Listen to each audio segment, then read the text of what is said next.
إن الحمد لله نحمده ونستعينه ونستغفره ونعوذ بالله من شرور أنفسنا ومن سيئات أعمالنا من يهده الله فلا مضل له ومن يضلل فلا هادي له وأشهد أن لا إله إلا الله وحده لا شريك له وأشهد أن محمدا عبده ورسوله يا أيها الذين آمنوا اتقوا الله حق تقاته ولا تموتن إلا وأنتم مسلمون يا أيها الناس اتقوا ربكم الذي خلقكم من نفس واحدة وخلق منها زوجها وبث منهما رجالا كثيرا ونساء واتقوا الله الذي تساءلون به والأرحام إن الله كان عليكم رقيبا يا أيها الذين آمنوا اتقوا الله وقولوا قولا سديدا يصلح لكم أعمالكم ويغفر لكم ذنوبكم ومن يطع الله ورسوله فقد فاز فوزا عظيما أما بعد فإن أصدق الكلام كلام الله وأحسن الهدي هدي محمد صلى الله تعالى عليه وسلم وشر الأمور محدثاتها وكل محدثة بدعة وكل بدعة ضلالة وكل ضلالة في النار من يطع الله ورسوله فقد رشد واهتدى ومن يعص الله ورسوله فقد ضل وغوى اللهم صل على محمد وعلى آل محمد كما صليت على إبراهيم وعلى آل إبراهيم إنك حميد مجيد اللهم بارك على محمد وعلى آل محمد كما باركت على إبراهيم وعلى آل إبراهيم إنك حميد مجيد سبحانك لا علم لنا إلا ما علمتنا إنك أنت العليم الحكيم رب اشرح لي صدري ويسر لي أمري واحلل عقدة من لساني يفقهوا قولي لقد قال الله سبحانه وتعالى أعوذ بالله من الشيطان الرجيم من همزه ونفخه ونفثه بسم الله الرحمن الرحيم فاذكروني أذكركم واشكروا لي ولا تكفرون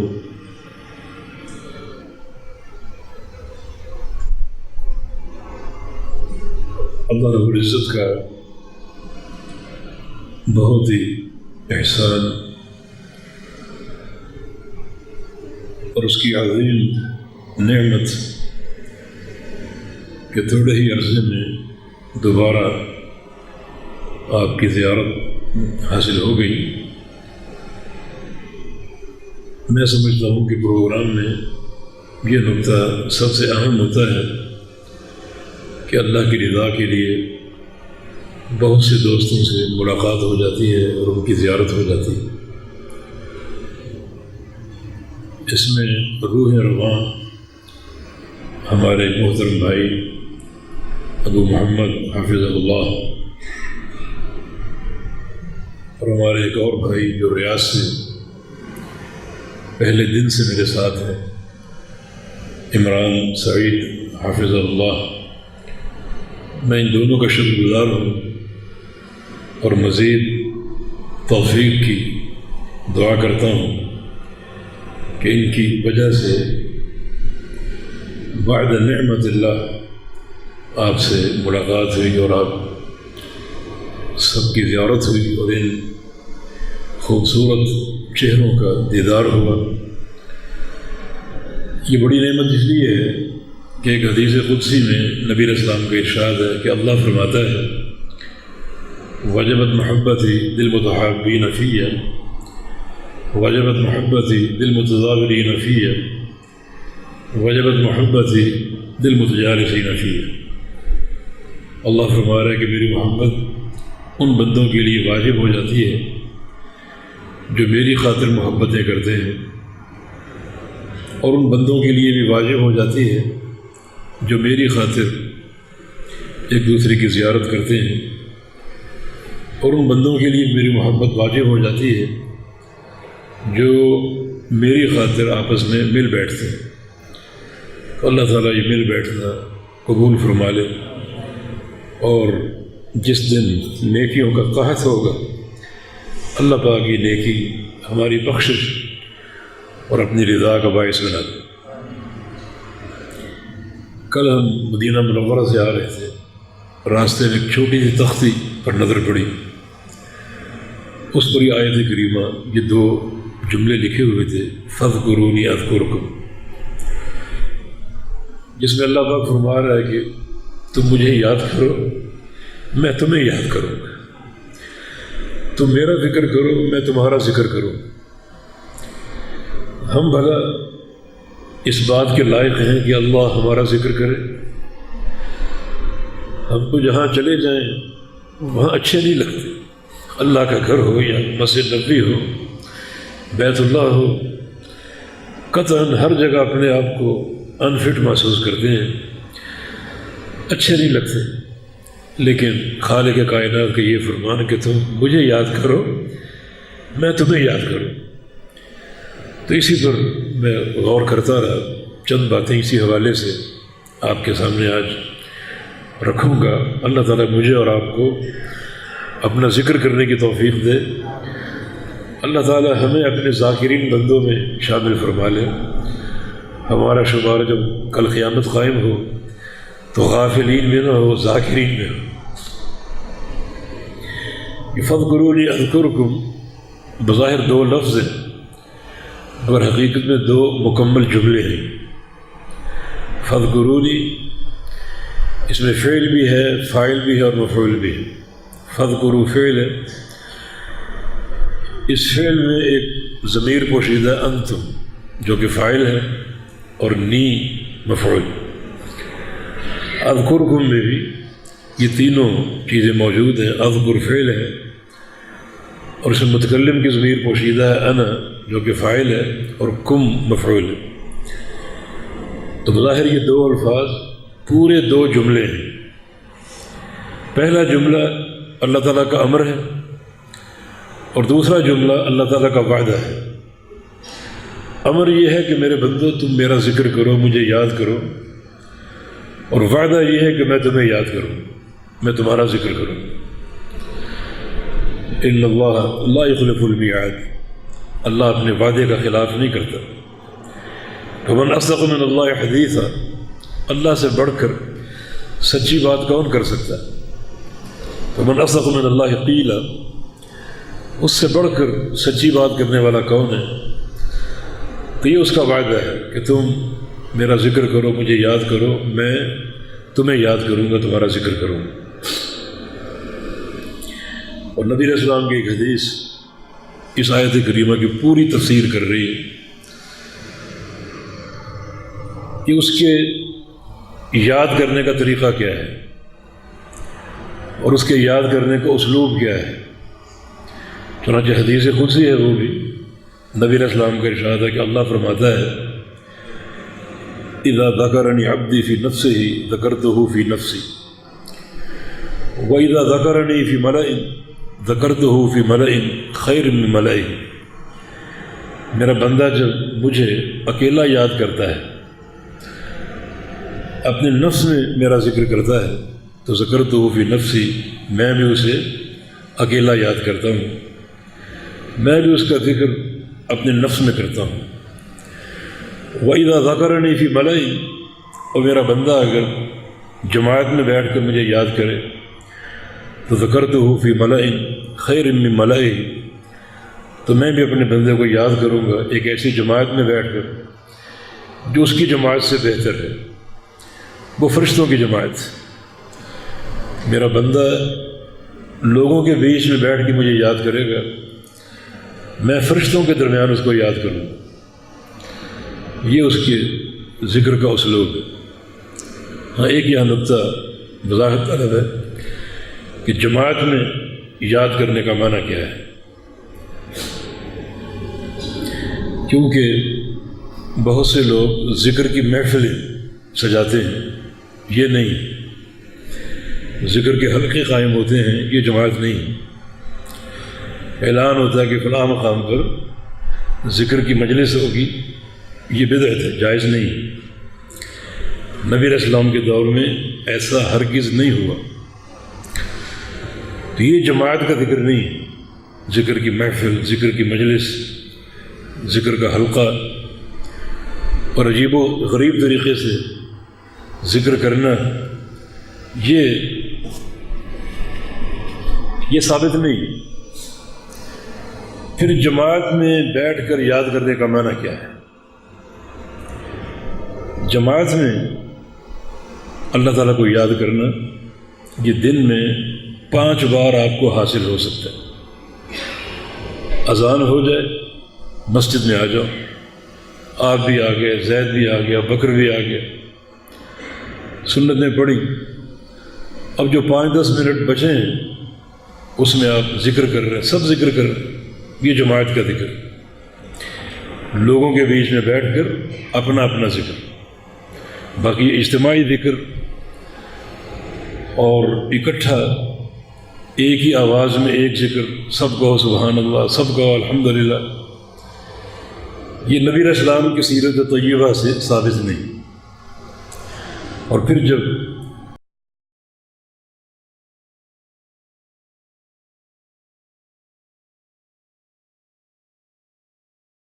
نماز کے بعد کی اذکار کرنے، جلدی نہ کیجیے کہ سلام پھرتے ہی بھاگ جائیں، اب آپ بیٹھے ہیں اذکار کر رہے ہیں۔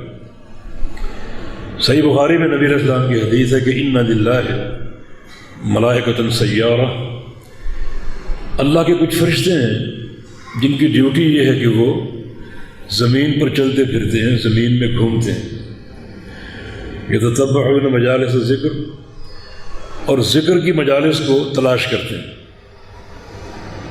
وہ فرشتے اسی لیے پیدا کیے گئے کہ تمہارا کام زمین میں چلنا پھرنا، اور تمہارا کام یہ ہے کہ میرے جو بندے اللہ کا ذکر کر رہے ہیں ان کی رپورٹ اللہ تعالیٰ کو پیش کرنا۔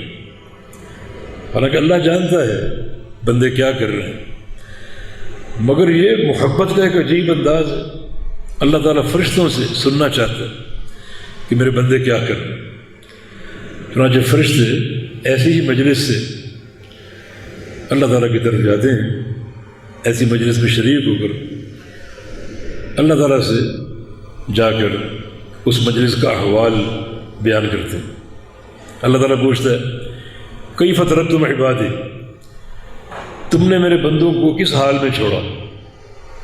فرشتے کہتے ہیں کہ یا اللہ یسبحونک، تیرے بندے سبحان اللہ سبحان اللہ سبحان اللہ کہہ رہے تھے، وہ 33 بار سبحان اللہ کہہ رہے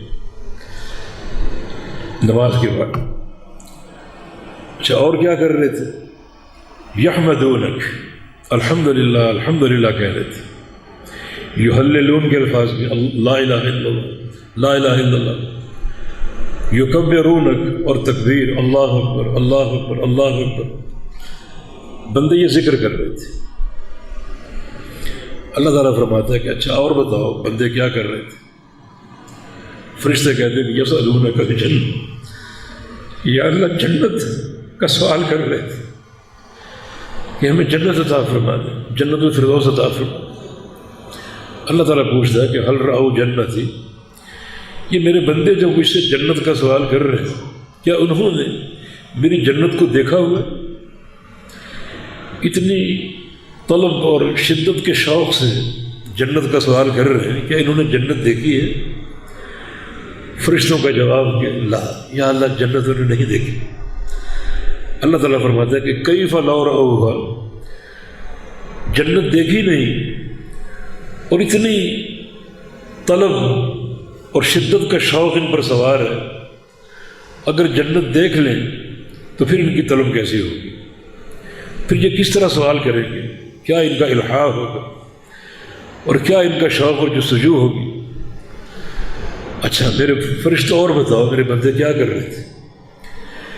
یستعیذون بک من النار، یا اللہ تیرے بندے جہنم سے تیری پناہ طلب کر رہے تھے کہ یا اللہ ہمیں جہنم کے عذاب کے مقابلے میں اپنی پناہ میں لے لیں۔ اللہ تعالیٰ پوچھتا ہے کہ حل رأوا ناری، کیا انہوں نے میری جہنم دیکھی ہے، میرا عذاب اور اس کی شدت دیکھی ہے؟ فرشتوں کا جواب کہ اللہ انہوں نے جہنم نہیں دیکھی۔ اللہ پاک فرماتا ہے کہ کیف لو رأوہا، اگر یہ میری جہنم کو دیکھ لیں تو پھر ان کی کیفیت کیا ہوگی؟ پھر کس طرح یہ میری پناہ طلب کریں گے اور کس طرح اس جہنم سے جو ہے وہ نفرت اور فرار اختیار کریں گے؟ جیسا کہ نبی علیہ السلام کی ایک اور حدیث ہے، لو انکم تعلمون ما اعلم لضحکتم قلیلا ولبکیتم کثیرا وما ضاجعتم نساءکم علی فرشکم، یہ جو کچھ میں جانتا ہوں اگر تم جان لو تو تمہاری ہنسیاں ختم ہو جائیں اور تم مستقل رونے بیٹھ جاؤ اور اپنے بستروں کی لذتیں بھول جاؤ۔ جو اللہ تعالیٰ کا عذاب ہے اس کی کیا ہولناکی ہے، کیا خطورت ہے اور کیا اس کی شدت ہے، اگر تمہیں معلوم ہو جائے تم ہنسنا بھول جاؤ اور مستقل رونے بیٹھ جاؤ۔ تو اللہ تعالیٰ پوچھتا ہے کہ میری جہنم دیکھی انہوں نے؟ فرشتے کہتے ہیں کہ نہیں دیکھی۔ تو کیف لو رأوہا، اگر وہ جہنم کو دیکھ لیں پھر ان کی کیفیت کیا ہوگی، پھر ان کا الحاق ایسا ہوگا اور کس طرح جہنم سے میری پناہ طلب کریں گے۔ اچھا فرشتہ اور بتاؤ میرے بندے کیا کر رہے تھے؟ یا اللہ یستغفرونک، تجھ سے استغفار کر رہے تھے کہ ہمیں بخش دے، ہمیں معاف کر دے، توبۃ النصوح کر رہے تھے، استغفار کر رہے تھے۔ یہ ان کا عمل بھی ہم نے دیکھا اور ملاحظہ کیا، یہاں تک یہ مکالمہ ختم ہو گیا۔ لیکن اللہ ذکر کر رہا ہے، بندوں کا ذکر ہو رہا ہے اور فرشتوں کے سامنے ہو رہا ہے۔ آخر میں اللہ تعالیٰ فرماتا ہے کہ فرشتوں تم گواہ رہو، اعطیتہم الجنہ، میں نے ان کی دعا قبول کر کے ان کو جنت دے دی، وعزتہم من النار، اور ان کی دعا قبول کر کے میں نے جہنم کے مقابلے میں انہیں اپنی پناہ میں لے لیا، وغفرت لہم، اور ان کی دعا کے مطابق میں نے سب کو بخش دیا، سب کو معاف کر دیا۔ اس حدیث سے کچھ فوائد حاصل ہو رہے ہیں۔ ایک تو ترغیب کہ مساجد میں جلدی جاؤ اور لوگوں کے بیچ میں بیٹھ کے اللہ کے ذکر کا موقع ملے گا۔ سلام پھرتے ہی مسجد سے بھاگنے کی کوشش نہ کرو، بیٹھ کر وہاں اللہ کا ذکر کرو جو مسنون اذکار ثابت ہے۔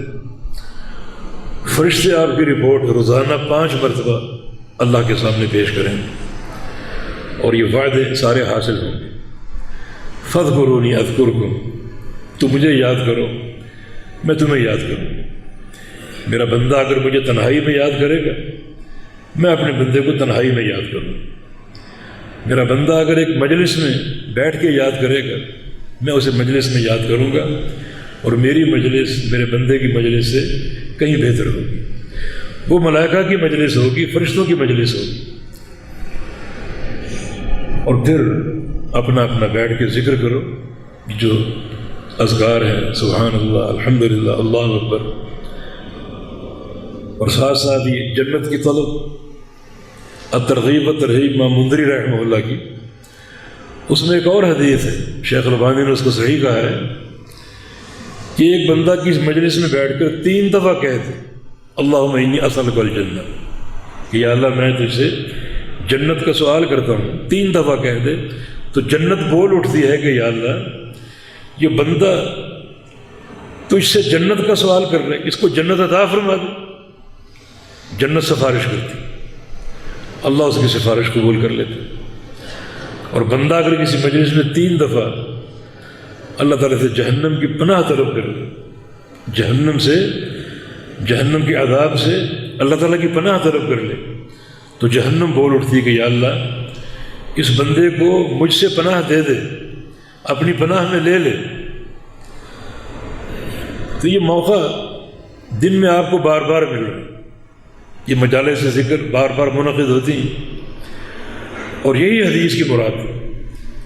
الگ سے مجالس ذکر کا اہتمام، اس کے لیے پروگرام ہو، دعوت ہو کہ فلاں مقام پر ذکر کی مجلس ہوگی، اور پھر اجتماعی ذکر ہوتا ہے، بتیاں بجھا دی جاتی ہیں، اور کچھ لوگ ان کا یہ کہنا ہے کہ ہم اتنا ذکر کرواتے ہیں اور ایسا ذکر کرواتے ہیں کہ پھر انسان کی زبان اگر بند بھی ہو تو اس کا دل ذکر کرتا رہتا ہے۔ ذکر کا محل دل نہیں اور نہ کسی کا دل ذکر کرتا ہے۔ افسانے بنا رکھے لوگوں نے کہ فلاں حضرت صاحب کا انتقال ہوا، ان کا جنازہ لے جایا جا رہا تھا اور ان کا دل مسلسل اللہ کا ذکر کر رہا تھا۔ سب جھوٹے افسانے، قصے جن کا حقیقت سے کوئی تعلق نہیں ہے۔ اگر یہ خوبی ہوتی تو اس کے سب سے پہلے مستحق محمد الرسول اللہ صلی اللہ علیہ وسلم ہوتے۔ آپ سے بڑھ کر اللہ کا ذکر کرنے والا کون؟ لیکن نہیں۔ تو اس لیے اجتماعی مجالس ذکر، اس کے لیے اعلان، لوگوں کو جمع کرنا، پھر ایک امیر کے تحت ذکر کرنا اور کروانا۔ ہمارے ہاں کچھ سلسلے بنے ہوئے ہیں، یعنی سہروردی طریقہ، نقشبندی طریقہ، قادری طریقہ۔ اس کا معنی یہ طریقے ان بزرگوں تک محدود ہیں، اوپر نہیں جاتے، ورنہ نبوی طریقے سے بہتر کون سی بات ہے؟ اگر یہ یہی محدود ہیں، یعنی سہروردی تک، قادری تک، نقشبندی اور چشتی تک، رفاعی تک اور حسینی تک، تو اوپر کیوں نہیں جاتے؟ شریعت تو اللہ کے پیارے پیغمبر کی۔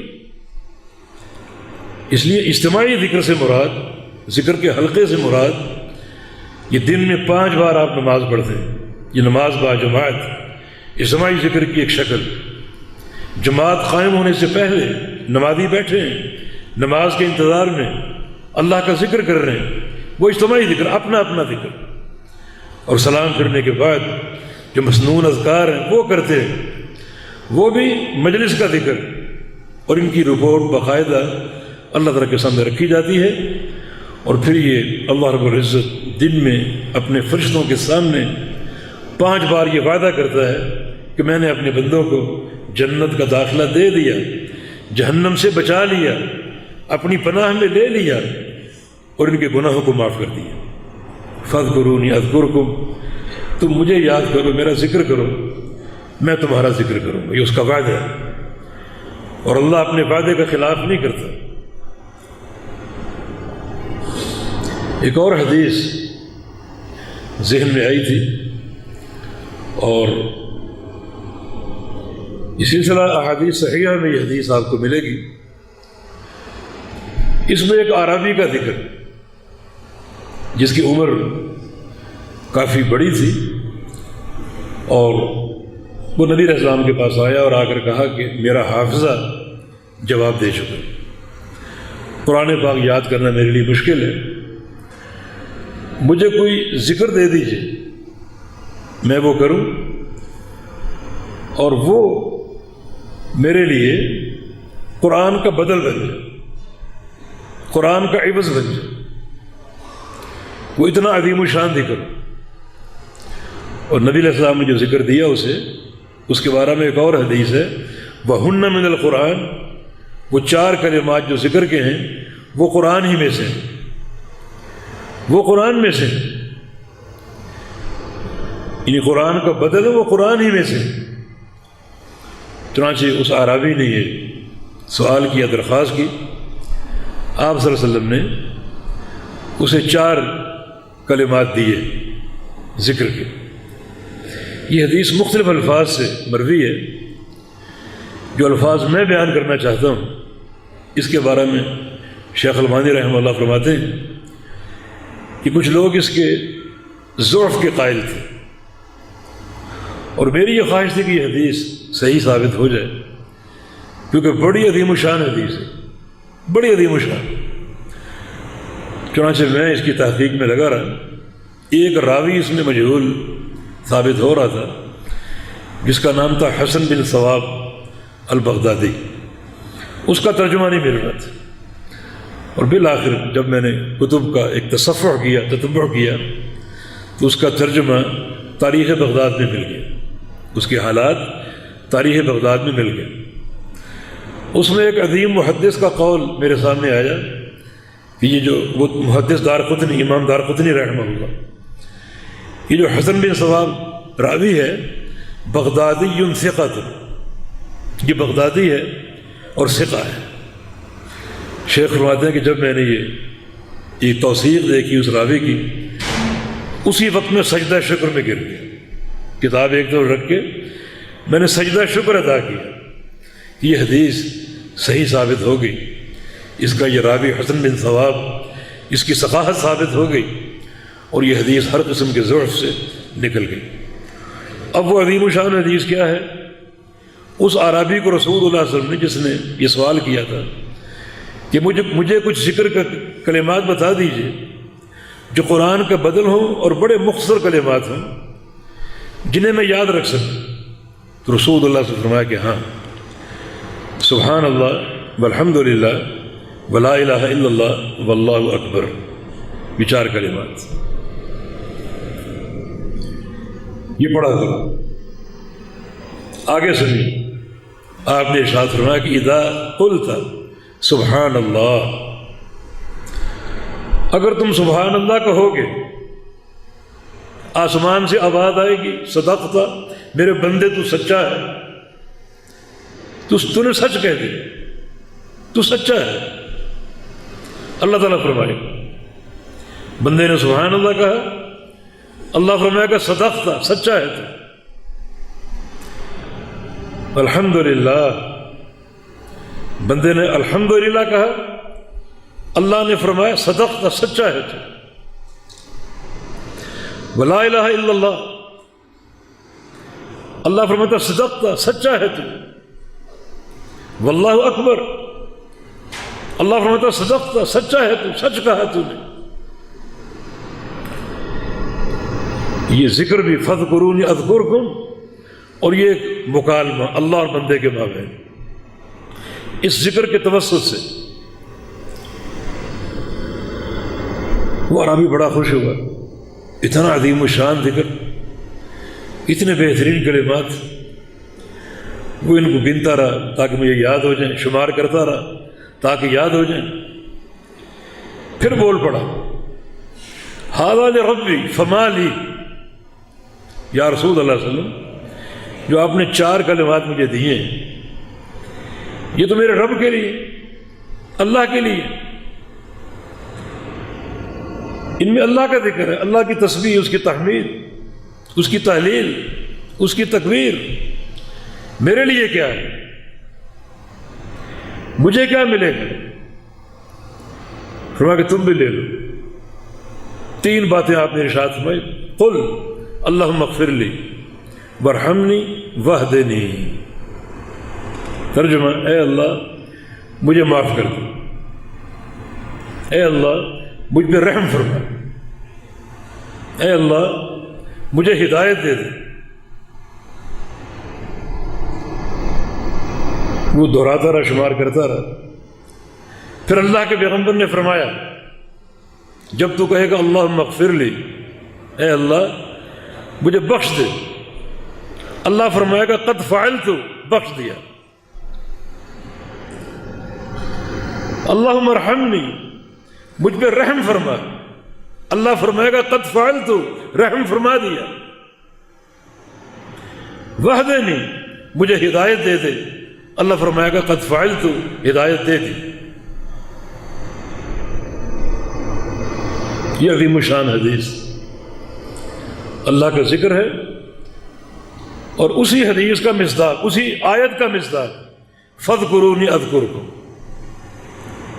تم مجھے یاد کرو میں تمہیں یاد کروں. بندہ یاد کر رہا ہے سبحان اللہ، اور اللہ یاد بھی کر رہا ہے، بشارت بھی دے رہا ہے صدقت، تو سچا ہو گیا، تو صادق ہے. قال اللہ ھذا یوم ینفع الصادقین صدقہم، جو آخرت ہے یہ وہ دن ہے جس میں صادقین کو ان کا صدق نفع دے گا. بس صرف سچے لوگ کامیاب ہوں گے، باقی کوئی نہیں. یہ سچے کون ہیں؟ صرف زبان کے سچے نہیں، زبان کے، عمل کے، عقیدے کے، توحید کے، تعلق باللہ کے، تعلق بالرسول کے، اللہ کی محبت کے، اللہ کے رسول کی محبت کے، ہر میدان میں سچے ہیں. ان کا صدق انہیں نفع دے گا، قیامت کے دن کام آئے گا. اور کوئی کامیاب نہیں ہوگا۔ اور یہ ذکر جو ہے سبحان اللہ والحمدللہ ولا الہ الا اللہ واللہ اکبر، صدقتا صدقتا کی آوازیں آ رہی۔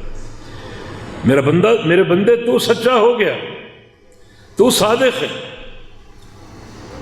یہ پورے ذکر میں اللہ اور بندے کے مابین ایک مکالمہ۔ وہ شخص بڑا خوش ہوا، وہ عربی، اور یہ علم لے کر اپنے گھر لوٹ گیا۔ اور بعد میں رسول اللہ صلی اللہ علیہ وسلم نے فرمایا تھا کہ اما ھذا فقد ملأ یدیہ بالخیر، یہ شخص خالی ہاتھ آیا تھا اور خیر کے خزانے لے کر لوٹ گیا، خیر کے خزانے لے کر لوٹ گیا۔ یہ فاذکرونی اذکرکم، تم میرا ذکر کرو میں تمہارا ذکر کروں۔ تمہارے ذکر میں جو ایک رفتار ہوگی، ایک طلب ہوگی، میرے ذکر میں اس سے زیادہ ہوگی، جس کی دلیل نبی علیہ السلام کا فرمان اسی حدیث میں اللہ فرما رہا ہے من تقرب منی شبرا تقربت الیہ ذراعا ومن تقرب منی ذراعا تقربت الیہ باعا ومن اتانی یمشی اتیتہ ہرولۃ۔ میرے بندے اگر تو میرا ذکر کرتے ہوئے ایک بالشت میری طرف آئے گا، میں ایک ہاتھ تیری طرف جاؤں گا، تو ایک ہاتھ جائے گا میں دو ہاتھ آؤں گا، تو چلتا ہوا آئے گا میں دوڑتا ہوا جاؤں گا۔ جو تیرے ذکر کی کیفیت ہے، ایک رفتار ہے، اس سے زیادہ میرے ذکر کی رفتار ہے۔ جو تیرے اندر ایک طلب اور ایک شوق ہے، اس سے بڑھ کر میرے اندر شوق ہے تجھے قبول کرنے کا، تجھے اپنے قریب کرنے کا۔ یہ ذکر اللہ ہے، فاذکرونی اذکرکم، اللہ کا ذکر کرو، یہ اللہ کا وعدہ ہے کہ میں تمہارا ذکر کروں۔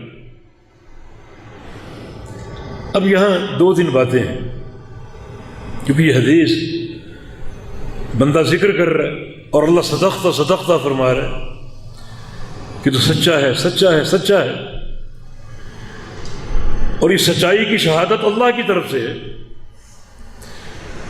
کسی مرحلے بندے میں جھوٹ آ جائے، اللہ بندے کے احوال کو جانتا ہے، تو اللہ رب العزت اس کی سچائی کی گواہی دے ہی نہیں سکتا۔ وہ بندے کے ماضی کو، بندے کے حال کو، بندے کے مستقبل کو جانتا ہے، اسی بنا پر وہ سچا ہونے کی گواہی دے گا۔ اگر اللہ کو معلوم ہو کہ یہ بندہ کسی مرحلے نفاق کا شکار ہو جائے گا، جھوٹ کا شکار ہو جائے گا، اللہ اس کی سچائی کی گواہی دے گا۔ جو گواہی وہ دیتا ہے وہ تا قیام قیامت ہوتی ہے، اور یہ فلاح کی اساس ہے کہ آج صادقین کامیاب ہوں گے اور کوئی کامیاب نہیں۔ یہ صداقت کی گواہی کس بنا پر ہے؟ یہ شہادت کس بنا پر ہے؟ دیکھیے ایک چیز یہ ہے، ایک محدث صحیح بخاری کے شارح ابن بطال وہ فرماتے ہیں کہ جو اذکار ہیں اور جو اذکار کی فضیلت ہے، یہ اہل کمال کے لیے، اہل کمال سے مراد یہ ہے کہ ان کے فرائض تو مکمل ہونا۔ ایک بندہ نماز نہیں پڑھتا اور سبحان اللہ کہے، ایک بار نہیں کروڑ بار کہے، کوئی فائدہ نہیں۔ زکوٰۃ نہیں دیتا، سبحان اللہ والحمدللہ صبح سے شام تک پڑھتا رہے، کوئی فائدہ نہیں۔ یعنی اہل کمال میں سے ہونے کا معنی یہ کہ جو اللہ کے فرائض ہیں ان کو تو پورا کرے۔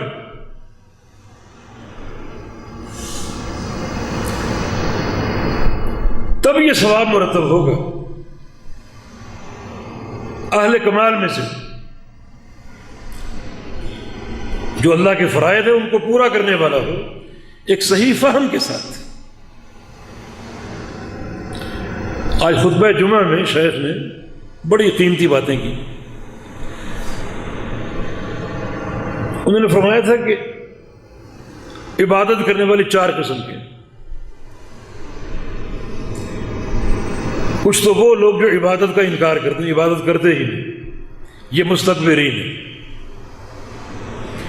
اور کچھ عبادت کرتے ہیں مگر دوسروں کو شریک مقرر کرتے ہیں، یہ مشرکین ہیں۔ کچھ عبادت کرتے ہیں اللہ کی مگر ان کا طریقہ رسول اللہ کا نہیں ہے، یہ مبتدعین ہیں۔ اور کچھ عبادت کرتے ہیں صرف اللہ کی اور طریقہ بھی محمد الرسول اللہ صلی اللہ علیہ وسلم کا، یہ مؤمنین موحدین ہیں، اور یہ قابل قبول، یہ اہل کمال۔ باقی تینوں میں نقائص ہیں، اگر وہ تینوں طبقات اللہ کا ذکر کریں، ایک بار نہیں کروڑ بار کریں، ان کو فائدہ نہیں ہوگا۔ تو فاذکرونی اذکرکم، یہ مقام بہت بڑا ہے، مگر یہ فائدہ کن کے لیے؟ جو اہل کمال میں سے فرائض ادا کرتے ہیں اللہ تعالیٰ کے لیے، اور صرف رسول اللہ کے طریقے سے، وہ اہل کمال۔ ایک شخص اگر فرائض ادا کرتا ہے مگر طریقہ اپنے باپ دادا کا، وہ اہل کمال میں سے نہیں۔ اس کا یہ ذکر کرنا، یہ مجالس اور مساجد، اس کا فائدہ اس کو نہیں ہوگا۔ میں جانتا ہوں کہ یہ آواز میں کتنے درد دل سے آپ تک پہنچا رہا ہوں، اور یہی ایک واعظ کی سنت ہونی چاہیے۔ اللہ کے پیارے پیغمبر جب صحابہ کو واعظ کرتے تو آپ کی حسرت کیا ہوتی، اور آپ کے ذہن میں کیا چیز گھوم رہی ہوتی۔ آپ نے خود ارشاد فرمایا ہے کہ انی لآخذ بحجزکم عن النار وانتم تقحمون فیہا، میری یہ خواہش ہوتی ہے کہ تم کو ابھی سے پکڑ کر جہنم سے کھینچ لیں، ابھی سے تمہاری پشتوں سے تمہیں پکڑ لوں اور جہنم سے کھینچ کے جنت کی طرف تمہیں لے جاؤں۔ یہ ایک درد دل ہونا چاہیے۔ تو یہ مقام بڑا فضیلت کا ہے کہ فاذکرونی اذکرکم، اللہ کا بندے کو یاد کرنا کوئی معمولی مقام نہیں۔ اللہ اکبر۔ ایک دفعہ رسول اللہ علیہ وسلم نے ابی بن کعب سے کہا کہ ان اللہ امرنی ان اقرأ علیک سورۃ البینہ، مجھے اللہ نے حکم دیا ہے کہ میں تمہیں سورہ بینہ پڑھ کے سناؤں۔ لم یکن الذین کفروا، اللہ نے حکم دیا ہے کہ میں ابی بن کعب کو سورہ بینہ پڑھ کے سناؤں۔ ابی بن کعب پھوٹ پھوٹ کے رو دیے، اللہ سمانی، کہ اللہ نے میرا نام لیا ہے، اللہ نے میرا ذکر کیا ہے، پھوٹ پھوٹ کے رو دی۔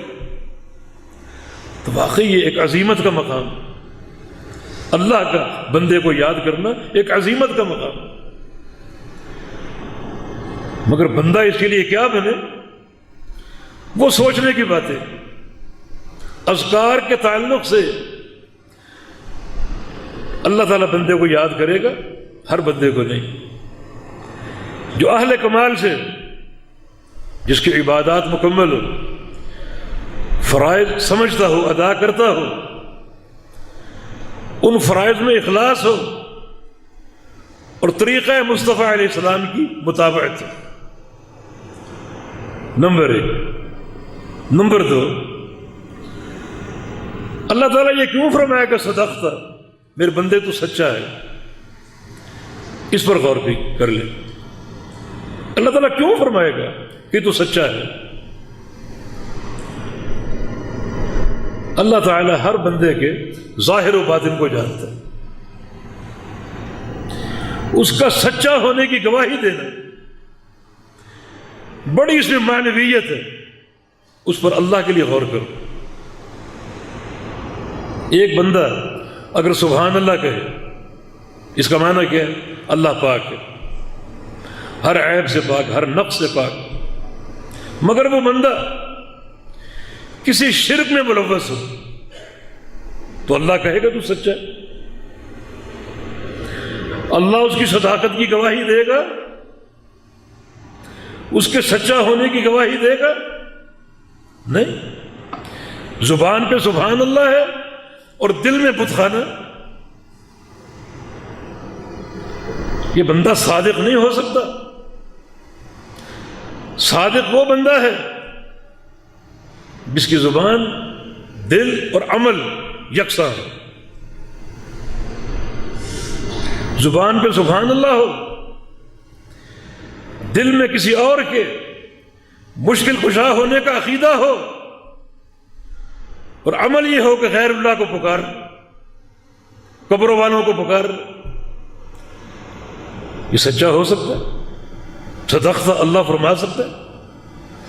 نہیں. سوال ہی پیدا نہیں ہوتا. یہ صدقت کس بندے سے کہا جائے؟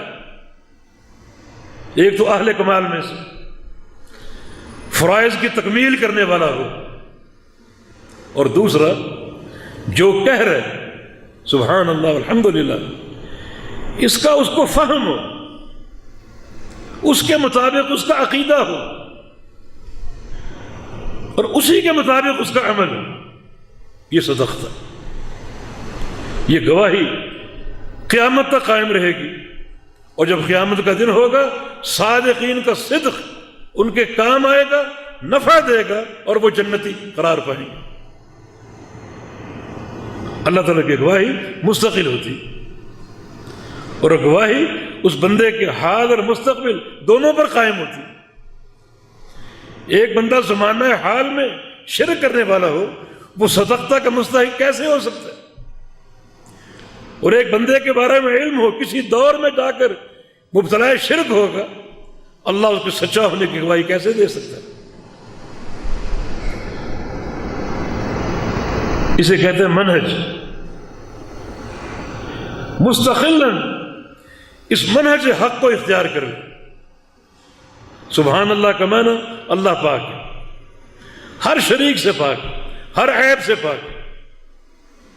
آپ جانتے ہیں اللہ تعالیٰ کی جناب میں، اللہ تعالیٰ کے بارے میں جو سب سے بڑا عیب لوگ منسوب کرتے ہیں وہ اس کا شریک مقرر کرنا. کتنا بڑا ظلم ہے. شریک کو پتھر کے بت، یعنی پتھر کے بت اللہ کے برابر. کتنا بھیانک ظلم ہے. شریک کو جناب قبروں کے جو مردہ مدفون ہیں، اور کچھ ایسے بھی جو ان لوگوں پر قبے بنائے بیٹھے ہیں جو زندگی پر شراب اور چرس کے نشے میں دھت رہتے تھے، لباس سے بیگانہ، گندگی کے ڈھیر میں بیٹھے ہوئے، اور بعض تو فعلاً برائیاں کرتے ہیں، لیکن لوگ سمجھتے ہیں کہ یہ ہمارے جناب مشکل کشا ہیں، یہ پہنچے ہوئے لوگ، ان کا شراب پینا، ان کا زنا کرنا کوئی رمز ہوگی اس میں. میں کہتا ہوں کہ ابو جہل کا لات اور منات ان سے افضل. کم سے کم پتھر کے مجسمے تھے. پتھر کو گناہ تو نہیں کرتا، یہ گناہ گار معصیتوں کے غلیظ ڈھیروں میں زندگی گزارنے والے. تو ایسوں کو اللہ کا شریک مقرر کرنا کتنی بڑی جسارت اور توہین ہے. اللہ تعالیٰ نے کون سی کمی کہ اس کے پارٹنر مقرر کرتے، اس کے شرکاء مقرر کرتے. سبحان اللہ، اللہ پاک ہے ہر شریک سے، ہر عیب سے، ہر نقص سے. زبان پر الفاظ ہو اور دل کی گواہی عین اس عقیدے کے مطابق ہو. دل میں یہ تصور مستحضر ہو کہ یا اللہ اب تک جو شرک ہوا ہے میرا عقیدہ ہے کہ تو اس سے پاک. قوم نوح سے شرک کا آغاز ہوا، پھر ہر نبی کے دور میں شرک ہوا، حتیٰ کہ محمد رسول اللہ علیہ وسلم کا دور آ گیا. عیسیٰ علیہ السلام اور نبی علیہ السلام کی بعثت کے درمیان 600 سال کا ایک وقت گزرا، بڑا تاریک وقت تھا. یہ فترۃ الرسل کا دور تھا. مسند احمد میں حدیث ہے، مسلم میں بھی ہے۔ اس دور میں اللہ رب العزت نے زمین والوں کو دیکھا، ان پر جھانکا۔ ان اللہ نظر الی اہل الارض فماقتہ عربهم وعجمهم، ساری زمین والوں کو دیکھا اور سب نے اللہ کو ناراض کر دیا۔ اللہ کسی کو دیکھ کر خوش نہیں ہوتا الا بقایا اہل الکتاب، ہاں کچھ اہل کتاب باقی تھے، صحیح عقیدے پر تھے، منہج پر تھے، جو انگلیوں کے ان پوروں پر گنے جا سکتے تھے، وہ ایک صحیح منہج پر تھے۔ باقی پوری دنیا شرک کا شکار تھی۔ اتنا تاریخ تھا، سبحان اللہ۔ ہمارا یہ عقیدہ ہو کہ یا اللہ تو ہر اس شرک سے پاک ہے۔ وہ جو شرک اللہ کے پیغمبر کی بعثت سے لے کر آج تک ہوا، ہمارا عقیدہ ہے تو اس سے پاک ہے۔ آج کے بعد جو شرک قیامت تک ہوگا، ہمارا یہ عقیدہ ہے تو اس سے پاک ہے، سبحان اللہ۔ اس استحضار کے ساتھ سبحان اللہ کہو، اور عمل بھی اس کے خلاف نہ، عمل بھی اس کے خلاف نہ۔ کیا کسی قبر پر چادر چڑھانا پھولوں کی یہ توحید؟ یہ بھیانک شرک ہے۔ قبر پہ دیے جلانا یہ توحید ہے؟ آپ کہیں گے اس میں کون سا شرک؟ شرک ہے۔ دیے کیوں جلا رہے، چادریں کیوں چڑھا رہے؟ تاکہ صاحب قبر راضی ہو جائے، خوش ہو جائے۔ معنی صاحب قبر کو معلوم ہے کہ فلاں شخص میری قبر پر دیے جلا رہا ہے، صاحب قبر کو معلوم ہے کہ فلاں شخص میری قبر پر پھول نشاور کر رہا ہے، حالانکہ انہیں کچھ معلوم نہیں۔ یہ شرک ہے۔ پھر قبر والے کی خوشی حاصل کیوں کرنا چاہتے، اس کی رضا کیوں لینا چاہتے؟ تاکہ وہ خوش ہو کر ہماری بگڑی سنوار دے، ہماری حاجتیں پوری کر دے۔ مانا قبر والے جانتے بھی ہیں اور حاجتیں پوری کرنے پر بھی قادر ہیں۔ کتنی انواع کا شرک یہاں موجود ہے، دیے جلانا، چادریں چڑھانا۔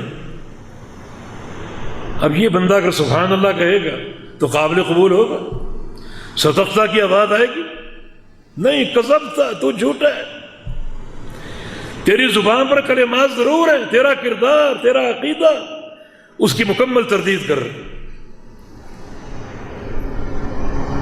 تو اس منہج کو بھی جانو کہ صدقتہ کی گواہی جو ہے، جو بڑی عظیم شان، یہ خالی تلفظ، نطق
اپنے سارے ناموں میں، ساری صفات میں اور سارے کاموں میں کامل اکمل ہے، اور وہ اکیلا سزاوار، اکیلا مستحق، یہاں کوئی تقسیم نہیں ہے۔ اللہ تعالیٰ کی جتنی بھی صفات ہیں، جتنے بھی نام ہیں، جتنے بھی کام ہیں، ان میں تقسیم نہیں ہے۔ مثلا اللہ تعالیٰ عالم الغیب ہے، عالم الغیب ہونے کے لحاظ سے اللہ تعالیٰ ہر حمد کا مستحق ہے۔ کیوں؟ کیونکہ وہ اکیلا عالم الغیب۔ اب اگر آپ کہیں کہ فلاں ولی بھی عالم الغیب، فلاں نبی بھی عالم الغیب، تو یہ صفت کی تقسیم ہے۔ صفت کی تقسیم کر دیں تو حمد کی تقسیم کرنی پڑے گی۔ اللہ تعالی ہر حمد کا مستحق کیوں ہے؟ کیونکہ وہ اکیلا عالم الغیب۔ اگر کہو کہ فلاں بھی عالم الغیب ہے تو اس فلاں کی بھی تعریف کرنی پڑے گی، پھر حمد تقسیم ہوگی۔ یہ الحمدللہ کا انکار ہے۔ اب وہ شخص جو کسی نبی کو، ولی کو عالم الغیب مانتا ہے، وہ کروڑہ بار الحمدللہ کہے، کو فائدہ ہوگا؟ صدقتہ کی آواز آئے گی؟ تیری زبان پہ الحمدللہ، تیرا عقیدہ یکسر خلاف ہے۔ یہ بندہ صدقتہ کی گواہی کے قابل نہیں۔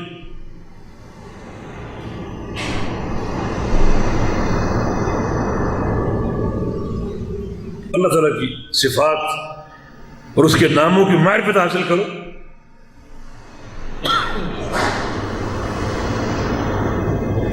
اللہ تعالیٰ الرزاق ہے، مانا وہ اکیلا روزی دینے والا اور کوئی نہیں۔ اس کے مقابلے میں اگر داتے بناؤ گے، گنج بخش بناؤ گے، دستگیر بناؤ گے، مشکل کشا بناؤ گے، حاجت روا بناؤ گے، تو اس اکیلے کی رزاقیت قائم رہے گی؟ آپ نے قائم رکھی؟ اب کیا ہوا؟ وہ جو مشہور قوالی ہے، خواجہ نہ دے گا تو پھر کون دے گا؟ اس شخص نے اللہ کے دینے کا بھی انکار کر دیا۔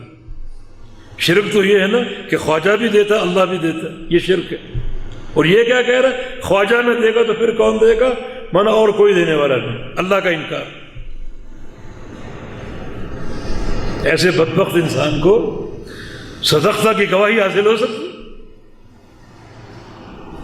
نہیں۔ الحمدللہ کا معنی اللہ تعالیٰ کے جو بھی اسماء و صفات ہیں، جو اس کے افعال ہیں، جو اس کے کام ہیں، ان تمام میں وہ اکیلا، یکتا اور وحدہ لا شریک لہ،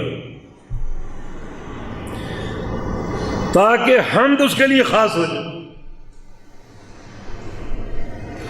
ان صفات کو تقسیم کرو گے تو حمد کی تقسیم کرنی پڑے گی۔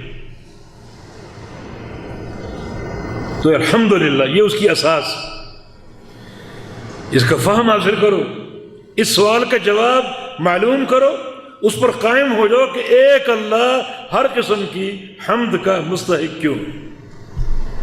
کیونکہ وہ اللہ ہر کمال میں یکتا ہے۔ کمال سے مراد کیا ہے؟ اس کی تمام افعال، اس کی تمام صفات، کیونکہ سب باکمال۔ صدقتہ، میرے بندے تو سچا، میری گواہی تیرے سچا ہونے کی، مجھے گواہی اس بندے کو حاصل ہوگی جس کا ذکر، جس کا عقیدہ اور عمل تینوں موافق ہوں، یکساں ہوں، کہ ہر قسم کی حمد کا اللہ ہی مستحق ہے اور کوئی نہیں۔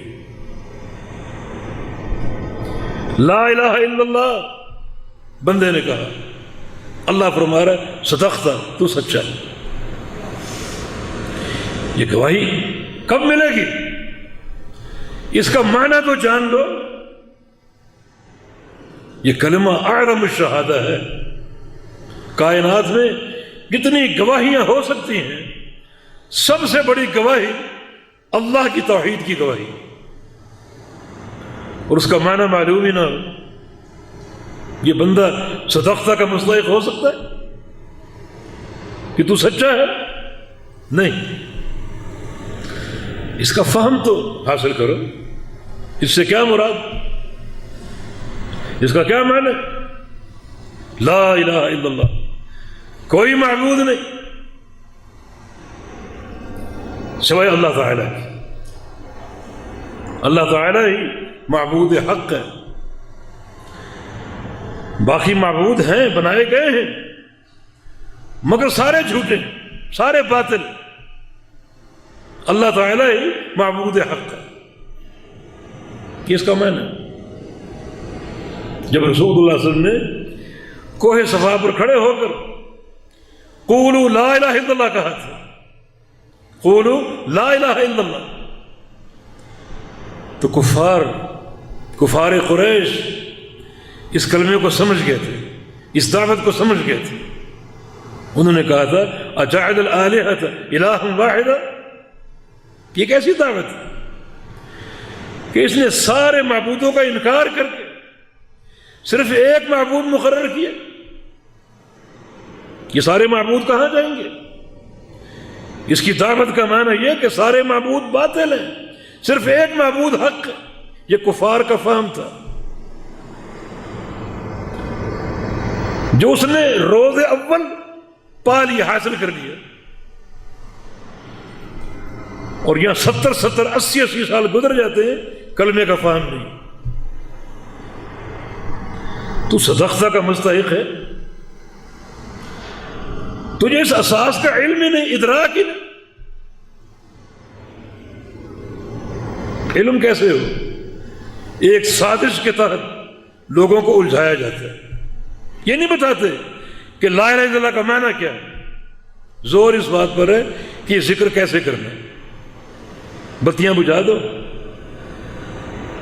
وہ شمائم امدادیہ میں جب لا الہ کا ذکر شروع کرو سانس کو روک لو اور ناف کے نیچے سے آواز نکالنا شروع کرو، لا کہتے ہوئے، لا کہتے ہوئے ناف کے نیچے سے آواز نکالنا شروع کرو،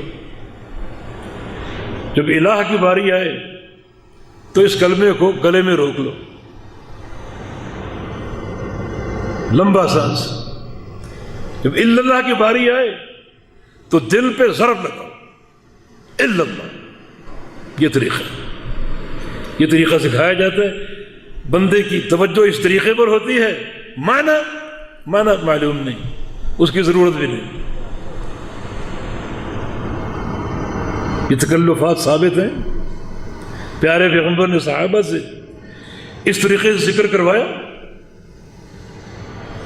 اس لیے ہم کہتے ہیں کہ جو بھی طرق مروی ہیں، مروج ہیں ہمارے ملکوں میں، یہ چشتی، قادری، سہر وردی، ان کا کتاب و سنت سے کوئی تعلق نہیں ہے۔ اللہ کے بندو، یہ بات نوٹ کر لو، میں میدان محشر میں یہ گواہی دینے کو تیار ہوں، کوئی تعلق نہیں اس کا، اصل چیز کلمے کا فہم ہے تاکہ صدقہ ہمیں حاصل ہو جائے، فہم ہو اور اس کے مطابق عمل ہو۔ توجہ کس طرف ہے؟ جناب مجلس ذکر، کیا معنی ہے اس کا؟ لوگوں کو اکٹھا کرو، حلقہ ذکر منعقد ہوگا۔ سنن دارمی کی مشہور روایت، مشہور قصہ، جناب عبداللہ بن مسعود رضی اللہ عنہ مسجد میں گئے اور لوگوں کی ذکر کرتے ہوئے دیکھا، ایک ان کا امیر ہے، باقی لوگ حلقہ بنائے بیٹھے اور سب کے سامنے چھوٹی کنکریوں کا ڈھیر لگاؤ۔ امیر کہتا قولو سبحان اللہ، سبح اللہ 100 مرہ، 100 دفعہ سبحان اللہ کہو۔ اب سارے لوگ شروع ہو جاتے کہ سبحان اللہ سبحان اللہ سبحان اللہ 100 دفعہ، احمد اللہ 100 مرہ، 100 دفعہ الحمدللہ کہو۔ لوگ شروع ہو جاتے الحمدللہ الحمدللہ، ہللو 100 مرہ، 100 دفعہ لا الہ الا اللہ کہو۔ لوگ کہتے اور کبر اللہ 100 مرہ، 100 دفعہ اللہ اکبر کہو، لوگ کہتے ہیں۔ صحابی دیکھ رہے، کون؟ عبداللہ بن مسعود رضی اللہ عنہ، وہ دیکھ رہے۔ یہاں دو باتیں، ذکر صحیح ہے، سبحان اللہ والحمدللہ ولا الہ الا اللہ واللہ اکبر، ذکر صحیح، فضیلت آپ نے سن لی کہ ہر کلمہ ذکر پر صدقتہ کی آواز آ رہی، اس سے بڑی فضیلت ہو سکتی؟ لان اقول سبحان اللہ والحمدللہ ولا الہ الا اللہ واللہ اکبر احب الی مما طلعت علیہ الشمس۔ اگر میں ایک بار سبحان اللہ والحمدللہ ولا الہ الا اللہ واللہ اکبر کہہ دوں تو یہ ایک بار کا ذکر مجھے محبوب ہے ہر اس شے سے جس شے پر سورج کی دھوپ پڑتی ہے، مانا پوری کائنات سے افضل۔ اتنے قیمتی کلمات، وہ کلمات ہی تو پڑھ رہے تھے،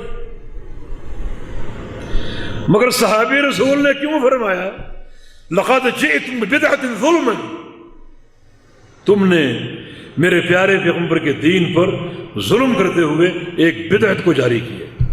کیوں فرمایا؟ ذکر تو صحیح تھا، سبحان اللہ والحمدللہ ولا الہ الا اللہ واللہ اکبر، ذکر صحیح ہے، پھر بدعت کیوں کہا؟ کیونکہ طریقہ بدعت تھا۔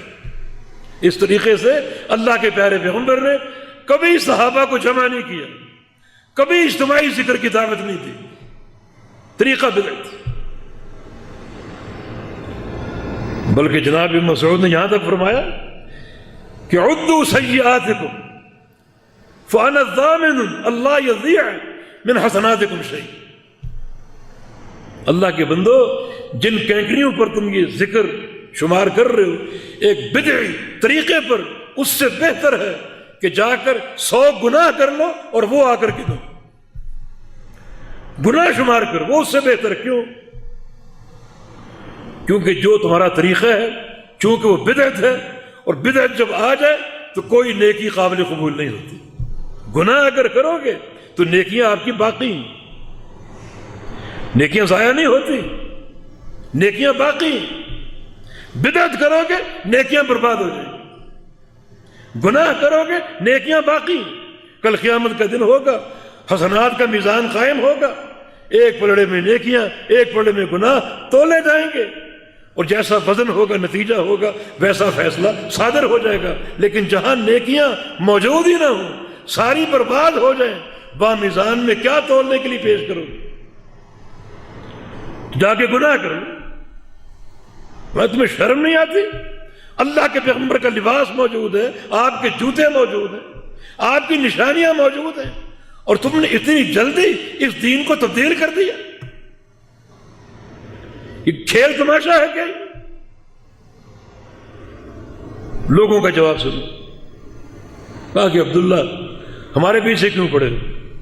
ہم اللہ کے گھر میں بیٹھے ہیں، اللہ کا ذکر کر رہے ہیں، باہر کتنے ہی لوگ نافرمانیاں کر رہے ہیں، انہیں جا کر پکڑو، ہم تو اللہ کے گھر میں بیٹھے ہیں، ہمارے پیچھے کیوں پڑے ہو؟ ایک ان کا اور جملہ، ما اردنا الا الخیر، ہماری نیت خیر کی، ٹھیک ہے یہ طریقہ ثابت نہیں، اللہ کے نبی نے اجتماعی ذکر نہیں کرایا، مگر ہماری نیت خیر کی، طلب خیر کی ہے۔ اللہ اکبر۔ اور آج یہ جملہ بہت سی زبانوں پر، میاں طلب ہونی چاہیے، نیت ہونی چاہیے، نیت کر لو۔ جناب عبداللہ نے کیا فرمایا؟ کم من مرید للخیر لن یصیبہ، کتنے ہی لوگ ہیں جن کا ارادہ خیر کا ہوتا ہے، نیت خیر کی ہوتی ہے، مگر خیر ان کو نصیب نہیں ہوتی کیونکہ ان کا طریقہ بدعت ہوتا ہے۔ خیر کب نصیب ہوگی؟ جب طریقہ مسنون ہو، اللہ کے پیارے پیغمبر کی سنت سے ثابت ہو، تب خیر نصیب ہوگی۔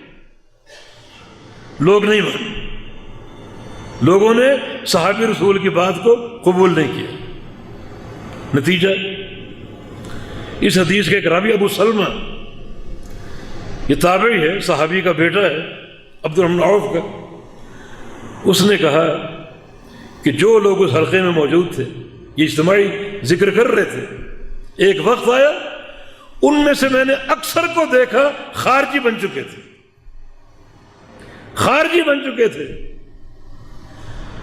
اور خارجیوں کے ساتھ مل کر اللہ کے پیغمبر کے صحابہ پر تیر برسا رہے تھے۔ یہ بدعت کا شاخسانہ، بدعت کا انجام ہے۔ اور واقعتاً بدعت ایک چھوٹی سہ سے شروع ہوتی، چھوٹی سہ۔ یہ شیطان کا حملہ ہے، اور شیطان پہلے دن بڑی بدعت کا وار نہیں کرتا، چھوٹی بدعت کا ایک عمل کو مزین کر کے۔ مزین کیا کیا؟ اللہ کا ذکر، سبحان اللہ، الحمدللہ، لا الہ الا اللہ، واللہ اکبر، کتنے قیمتی کلمات، اس طرف آنے ہی نہیں دیا کہ یہ طریقہ ثابت نہیں۔ یہ زینت شیطان کی تزیین، چھوٹے امر سے آغاز کیا اور ان کو پھر گمراہی میں دھکیلتے ان کو خارجی بنا دیا، خارجی بنا دیا۔ الخوارج ہم کلاب النار، جہنم کے کتے ہیں۔ اتنی بڑی وعید، شر و قتل تحت ادیم السماء۔ نبی علیہ السلام کے ایک صحابی کا قول ہے، ابو امامہ الباہلی کا، کہ آسمان کے نیچے جتنے بھی مقتول ہیں، جتنے لوگ قتل ہوئے، سب سے بدترین مقتول خارجی، اور قتل کرنے والے بہت ہیں، کفار کو، مشرکین کو، اور سب سے بہترین قاتل وہ ہے جس کی تلوار سے کوئی خارجی قتل ہو جائے۔ آغاز کیا تھا؟ ایک چھوٹی سی بدعت، انجام کیا؟ جہنم کے کتے بن گئے، خارجی بن گئے۔ اس لیے بہت توجہ کی ضرورت، بہت توجہ کی۔ اس کے لیے صحیح دین کا فہم، ایسا ادراک جو بڑا مستحکم ہو اور ٹھوس ہو، اس پر قائم ہو جائے۔ لیس الایمان بالتحلی ولا بالتمنی ولکن ما وقر فی القلب وصدقت الاعمال۔ حسن بصری کا قول ہے، بہت بڑے تابعی تھے، کہ ایمان ان ظاہری زینتوں کا، ملمہ سازی کا، ظاہری امور کا نام نہیں۔ ہماری قوم ظاہریت پسند ہے، جناب جلوس نکال دو، بتیاں جلا دو، چراغاں کر لو، جھنڈیاں لہرا دو، یہ ان کا سارا ایمان۔ بھائی یہ ایمان نہیں ہے، ایمان ایک حقیقت ہے۔ اللہ اور اس کے رسول کے فرامین یہاں جاگزین ہو جائیں، ادھر یہاں آ کر بیٹھ جائیں، جم جائیں، اور پھر جو آپ کا عمل ہے وہ ان کی پوری تصدیق کرے۔ صدقت، میرے بندے تو سچا ہے، یہ تصدیق ہے۔ وہ اجتماعی ذکر اور صحابی کی گواہی آپ نے سن لی۔ لہذا اذکرونی فاذکرونی اذکرکم، کتنا عظیم وعدہ، میرے بندے تو مجھے یاد کر، میں تجھے یاد کروں۔ کیسا عظیم یاد ہو رہا ہے، اللہ کس طرح یاد کر رہا ہے، فرشتوں کے سامنے گواہی دے رہا ہے، میں نے جنت دے دی، جہنم سے پناہ دے دی، میں نے سارے گناہ معاف کر دیے۔ اذکرکم، میں تمہیں یاد کروں گا۔ یہ اللہ کا یاد کرنا کیسا عظیم شان طریقہ ہے، اور یہ شان ذکر کی۔ اپنے آپ کو ذکر کا عادی بناؤ، مساجد میں بیٹھو، نمازوں سے پہلے، نمازوں کے بعد اللہ کا ذکر کرو، چند منٹوں کی بات۔ اور پھر جب کبھی رات کی تنہائی میں آنکھ کھل جائے تو اپنے کمرے کی تاریکی میں اللہ کو یاد کرو۔ رجل ذکر اللہ خالیا ففاضت عیناہ، وہ شخص جو اللہ کو تنہائی میں یاد کرے اور اس کی آنکھوں سے آنسو جاری ہو جائیں۔ کل جب قیامت کا دن ہوگا، سبعۃ یظلھم اللہ فی ظلہ یوم لا ظل الا ظلہ، اللہ اپنے سائے میں لے لے گا۔ یہ بندہ مجھے تنہائی میں یاد کرتا تھا، ریاکار نہیں تھا، ریاکار نہیں تھا، دنیا نفسی نفسی پکار رہی، اور یہ نوجوان اللہ تعالیٰ کے سائے تلے بیٹھا، راحت ہی راحت، لطیف سایہ۔ دونوں رنگ اپنی زندگی میں پیدا کرو، لیکن لا محالہ ذکر ضرور ہو۔ مثل الذی یذکر ربہ والذی لا یذکر کمثل الحی والمیت، جو اللہ کو یاد کرتا ہے اور جو اللہ کو یاد نہیں کرتا، ان دونوں کی مثال زندہ اور مردہ کی۔ اللہ کو یاد کرنے والا، اللہ کا ذکر کرنے والا زندہ ہے، اللہ کا ذکر نہ کرنے والا مردہ ہے۔ دل کی بات، ایک بندے کا دل زندہ ہے، ایک کا دل مردہ ہے۔ جو اللہ کو یاد کرتا ہے اس کا دل زندہ ہے، جو اللہ کو یاد نہیں کرتا اس کا دل مردہ ہے۔ ابن قیم رحمہ اللہ فرماتے ہیں جو اللہ کا ذکر نہیں کرتا، اللہ کو یاد نہیں کرتا، اس کا ذکر مردہ ہے۔ مانا یہ مردہ، ایک مردہ یہ جو ڈھانچہ ہے یہ قبر ہے، یہ مردہ اس قبر کا مدفون ہے۔ یہ ڈھانچہ قبر ہے، اندر یہ مردہ پڑا ہوا ہے،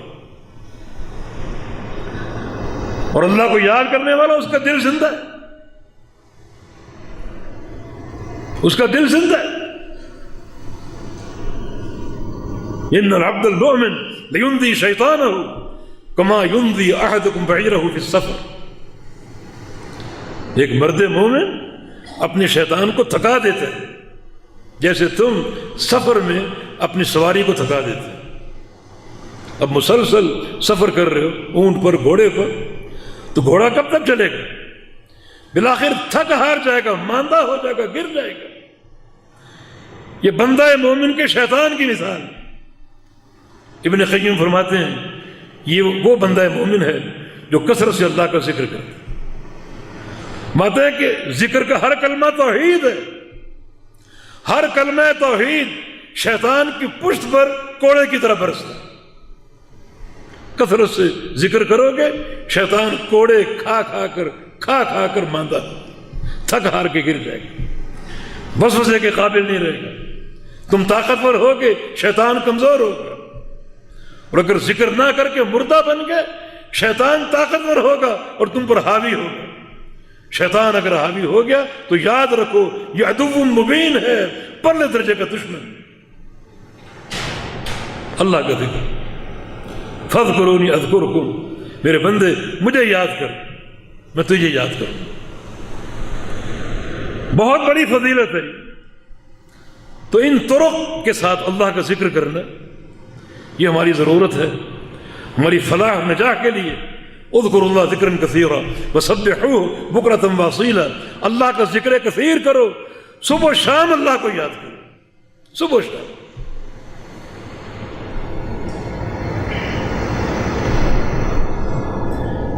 شیخ الاسلام سے ایک سوال ہوا، یہ آخری بات عرض کر کے بات ختم کرتا ہوں۔ ان سے ایک سوال ہوا کہ کون سا ذکر بہتر، استغفار یا تسبیح و تحمید؟ بندہ استغفر اللہ کہے یہ بہتر ہے یا سبحان اللہ والحمدللہ کہے یہ بہتر ہے؟ کون سا ذکر بہتر؟ استغفر اللہ کا معنی میں اللہ سے گناہوں کی معافی مانگتا ہوں، سبحان اللہ کا معنی اللہ پاک ہے، الحمدللہ تمام تعریفیں اللہ کے لیے۔ کون سا ذکر بہتر ہے؟ شیخ الاسلام کا جواب، انہوں نے سوال کر ڈالا کہ بتاؤ اگر کپڑا میلا کچیلا ہو اس پر خوشبو لگاؤ گے؟ نہیں، اس کپڑے کو خوشبو سے زیادہ صابن کی ضرورت ہے، اس کو دھونے کی ضرورت ہے۔ اور لباس اگر اجلا ہو، صاف ستھرا ہو، دھلا ہو، مرتب ہو، اسے خوشبو کیا، اس کو صابن کی نہیں، اسے خوشبو کی حاجت ہے۔ ہر بندہ اپنے آپ کو جانتا ہے، اگر گناہ کر کر کے اس باطن کو آلودہ کیا ہوا ہے، سیاہ کیا ہوا ہے، تو پہلے اس کو صابن چاہیے، یعنی استغفار چاہیے۔ اس کو دھوو، اس کالک کو صاف کرو۔ اذا اذنب ابن آدم نکت فی قلبہ نکتۃ سودا، انسان جب گناہ کرتا ہے تو اس کے دل میں سیاہ نشان لگا دیا جاتا ہے۔ فإن تاب واستغفر صقل قلبہ، اگر توبہ استغفار کر لے تو اللہ اس کے دل کو پالش کر کے اور اس کو چمکدار، مجلہ اور مصفہ بنا دیتا ہے۔ اگر یہاں کالک ہے تو اس کو صابن کی ضرورت ہے، مانا استغفار کرو، اتنا استغفار کہ اللہ تعالیٰ اس سیاہی کو دھو ڈالے اور اس کو اجلا کر دے۔ ابن عمر کا قول ہے، بلکہ حدیث ہے کہ ایک مجلس میں نے اللہ کے پیغمبر کو سنا، آپ ایک کلمہ بار بار دہرا رہے، استغفر اللہ واتوب الیہ، اللہم اغفر لی وتوب علیہ، انک انت التواب الغفور، اللہم اغفر لی وتوب علیہ انک انت التواب الغفور۔ یہ آپ کلمہ دہرا رہے ہیں بار بار، اور میں گنتا جا رہا ہوں۔ اس مجلس میں رسول اللہ صلی اللہ علیہ وسلم نے، امام الانبیاء نے، سید المرسلین نے اس کلمے کو 100 بار دہرایا تھا، مانا 100 بار استغفار کیا تھا۔ انہ لیغان علی قلبی وانی استغفر اللہ 100 مرہ، میں اپنے دل پر کبھی غبار محسوس کرتا ہوں تو 100 بار استغفار کر ڈالتا ہوں۔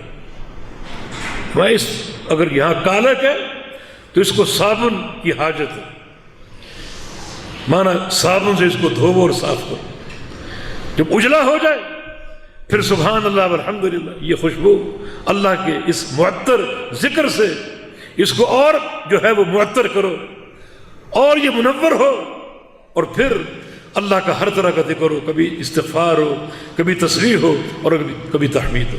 اللہ پاک توفیق عطا فرما دے، اللہ ہمیں اپنے ذاکرین بندوں میں شامل فرما لے، یا اللہ غافلین سے ہمیں بچا اور ذاکرین میں ہمارا شمار فرما دے، اور اے اللہ ہمارا جو بھی ذکر ہے ایک صحیح توحید اور سچے فہم کے ساتھ ہو، ایسا کہ تیرے دربار میں قابل قبول ہو جائے اور تیرے ہاں وہ پذیرائی کا مستحق بن جائے، ہمارے لیے بھی تیری صدقہ کی گواہی آ جائے کہ میرے بندے تو سچا ہے، اور یہ گواہی قیامت کے دن ہمارے کام آ جائے۔ اقول قولی ھذا واستغفر اللہ لی ولکم وآخر دعوانا ان الحمد للہ رب العالمین۔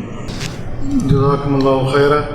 میں شیخ محترم کا شکر گزار ہوں، شیخ صاحب نے ہمارے لیے وقت نکالا، یہاں تشریف لائے۔ میں اپنی طرف سے اور اپنی جالیات کی طرف سے اور اپنے تمام طالب علموں کی طرف سے اور جالیات میں موجود تمام جو حاضرین ہیں ان کی طرف سے شیخ محترم کا شکر گزار ہوں، اور آپ کے لیے دعا گو ہوں کہ اللہ تعالیٰ تا دیر آپ کا سایہ ہمارے سروں پر سلامت رکھے، تاکہ ہم آپ سے سیکھتے رہیں، سمجھتے رہیں، پڑھتے رہیں، اور یہ سیکھ کر پڑھ کے ہم آگے بھی یہ علم پہنچاتے رہیں۔ اللہ تعالیٰ یہ سلسلہ قائم اور دائم رکھے۔ اجازت چاہتے ہیں۔ السلام علیکم ورحمۃ اللہ وبرکاتہ۔ سبحانک اللہم وبحمدک، اشہد ان لا الہ الا انت، استغفرک واتوب الیک۔